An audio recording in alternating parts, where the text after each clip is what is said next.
அனைவருக்கும் வணக்கம். மிக மிக முக்கியமான செய்தி.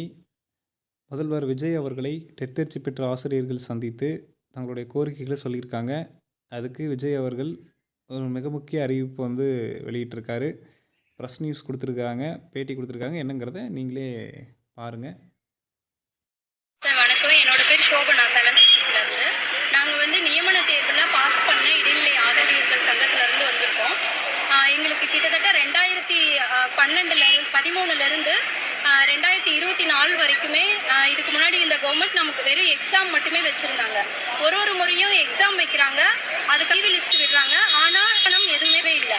2024 நாங்கள் கடைசியாக எழுதும்போது அவங்க என்னன்னா வரைக்கும் இருக்கட்டும், நாங்கள் 2024 ஒரு நியமன தேர்வு வைக்கிறோம், இது வரைக்கும் எழுதுன எல்லாரும் எழுதுங்க, அதில் நீங்கள் பாஸ் பண்ணி வரும்போது நாங்கள் எல்லாருக்கும் வேலை வாய்ப்பு போடுறோன்னு சொல்லியிருந்தாங்க. நாங்களும் அதை நம்பிட்டு நியமன தேர்வும் எழுதணும் சார்.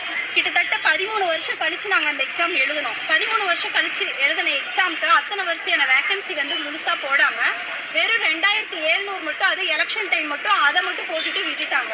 இதுக்கப்புறம் எங்களுக்கு முழு நியமனம் எதுவுமே கொடுக்கல. கேட்கும்போது ஒரு நேரமும் நாங்கள் எங்களோட மனு கொடுத்ததும் தட்டி கழிச்சுட்டு தான் இருந்தாங்க. இது வரைக்கும் பார்த்தீங்கன்னா இந்த இடைநிலை ஆசிரியர்களை பொறுத்த வரைக்கும் அதாவது டீச்சர் ட்ரைனிங் பாஸ் பண்ணவங்க மட்டும்தான் அப்பாயிண்ட் பண்ணுவாங்க. ஆனால் இப்போ என்ன நடக்குதுன்னா டெம்பரவரி டீச்சர்ஸ்னு ஒரு மெத்தட் கொண்டு வந்திருக்காங்க. அது எதுக்காக வந்திருக்குன்னா, இப்போ ஒரு டிஆர்பி போர்டு ஒரு ரிக்வயர்மெண்ட் வச்சு அது மூலமாக டீச்சர்ஸை ஃபில் பண்ணணும். அந்த ஃபில் அதாவது ஷார்ட் பீரியட், ஒரு 3 மாதமோ 6 மாதமோ, அந்த ஷார்ட் பீரியடில் குழந்தைங்களோட பாதிக்கப்படக்கூடாதுன்னு இருக்கிற ஓரளவுக்கு யார் இருக்காங்களோ படித்து யாராவது குவாலிஃபிகேஷன் இல்லைனாலுமே போட்டிருக்காங்க. போட்டுட்டு மறுபடியும் நாங்கள் எப்போ எங்களை ரிக்வயர்மெண்ட்டில் உள்ளே வராங்களோ அப்போ அவங்க வெளில போகணும். இதுதான் டெம்பரரி டீச்சர்ஸ்க்கான ரூலு.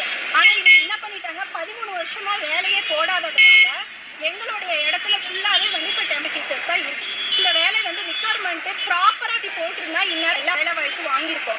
நான் எக்ஸாம் எழுதுனேன். இப்போ அப்போ நான் கன்சீவாக இருந்தேன் சார். இப்போ என்னோட பொண்ணு பார்த்தீங்கன்னா 9th படிக்க இன்னமும் வெறும் மட்டும் எழுதி கொண்டு நாங்கள் எங்களோட ரிக்வஸ்ட் என்னன்னா, நாங்கள் 13 வருஷமாக காத்து டெட்டு தேர்வில் மட்டும் இல்லை, நியமன தேர்வுலையும் மார்க் வாங்கி ஸ்கோர் பண்ணி நாங்கிறோம். அதை நான் நியமன தேர்வு மாதிரி தேடிக்காமல் இப்போ ஆல்ரெடி எக்ஸாம் வச்சதில் வச்சாமல் இல்லை. எனக்கு ஜாப் இது மட்டும் டெம்பரரி டீச்சர்ஸ் கண்டிப்பாக அப்படி போட்டிருக்காங்க. போட்டிருந்தா டெம்பரரி எக்கானமே வச்சு எங்களுக்கு 80% விமன் இருக்காங்க. நான் ஒரு சரணன். நான் 2016லேருந்து இப்போ வரைக்கும் தேர்வு இந்த ப்ரெஷருக்கு என்னால் எனக்கு பார்க்க முடியல.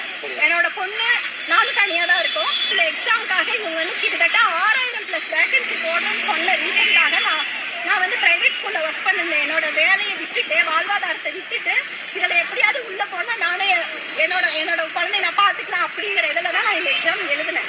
கடைசியாக பார்த்தீங்கன்னா அவங்க ஜாப் போடலை, அதுலேயும் போடலை. தொடர்ந்து நாங்கள் கொடுக்குற மனுவை கன்சிடர் கூட பண்ணலை. இதுக்கு முன்னாடி இருக்கிற அத்தனை எம்எல்ஏஸ், மினிஸ்டர்ஸ், சிஎம் வரைக்கும் எல்லாருக்கிட்டையுமே நாங்கள் கொண்டு போய் கொடுத்து பார்த்துட்டோம். எங்களுக்கு சரியான ஒரு ரெஸ்பான்ஸ் கூட வரல. இதில் இருக்கிறது பார்த்தீங்கன்னா 80% லேடிஸ் தான் இருக்கும். ஒருத்தரும் ஒரு மாதிரியான ஃபேமிலி சுச்சுவேஷனை ஃபேஸ் பண்ணி தான் வராங்க.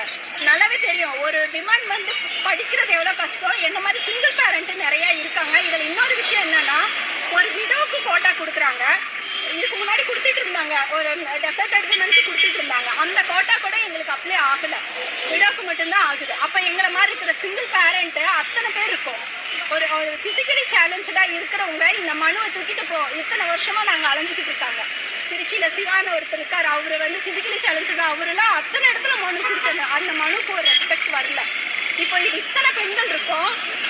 அது மட்டும் இல்லாமல் நான் குவாலிஃபைடு இல்லாமல் நான் வேறு எதுவுமே கேட்கல. ஏன்னா இவ்வளவு தேர்வு எழுதியிருக்கோம். ஒன்னொன்றுக்கும் நாங்கள் கவர்மெண்ட் கொடுத்த அந்த பாஸ் சர்டிஃபிகேட் நாங்கள்